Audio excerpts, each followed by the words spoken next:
আজকে আমি তোমাদের সঙ্গে শেয়ার করব কয়েকটা সুতির হিজাব। এটা হচ্ছে মভ কালার। আমি প্রত্যেকটা হিজাবের কালার নিচে মেনশন করে দেব।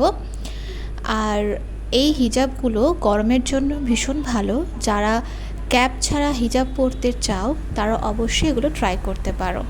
এটা একটা ব্ল্যাক কালার, আর নিচে খুব সুন্দর করে পুঁথি দিয়ে কাজ করা আছে। ভীষণই সুন্দর লাগে এগুলো দেখতে। গরমের জন্য একদম পারফেক্ট। গরমের মধ্যে ওই ক্যাপ পরে হিজাব পরাটা ভীষণ কষ্টদায়ক, তার জন্য এই সুতিরগুলো ভীষণভাবে কমফোর্টেবল। আর তোমরা অবশ্যই একবার ট্রাই করতে পারো। দামও যে খুব বেশি একদমই না। আর এই কালারটা হচ্ছে চেস্টনাট। এটা ভীষণ সুন্দর, সব ড্রেসের মানে ড্রেস বলতে সব রঙের জামা কাপড়ের সঙ্গে অবশ্যই যাবে। আর তারপরে বিকেলের দিকে প্রচণ্ড জোরে বৃষ্টি এসেছিল।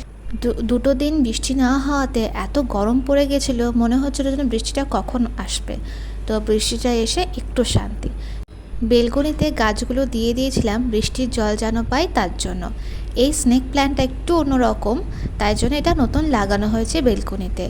আমি এতটাই অন্ধকার হয়ে গেছিলো যে ফোনের টর্চ দিলে আমি ভিডিওটা করেছি।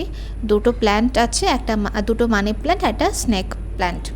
তারপরে একটু বৃষ্টি থামার পর ছাদ থেকে একটু হাঁটাহাঁটি করলাম। ভেজা ছাদে খুব ভাল লাগছিলো হাঁটতে। আর আকাশটা দেখো এখনও মেঘলা হয়ে আছে, তারপরে আবার বৃষ্টিও হয়েছিল। আর গাছগুলো সব উলট পালট হয়ে আছে। তারপরে নিচে আসার সময় দুটো কারি পাতা নিয়ে চলে এসেছি। এইটুকুই, টাটা।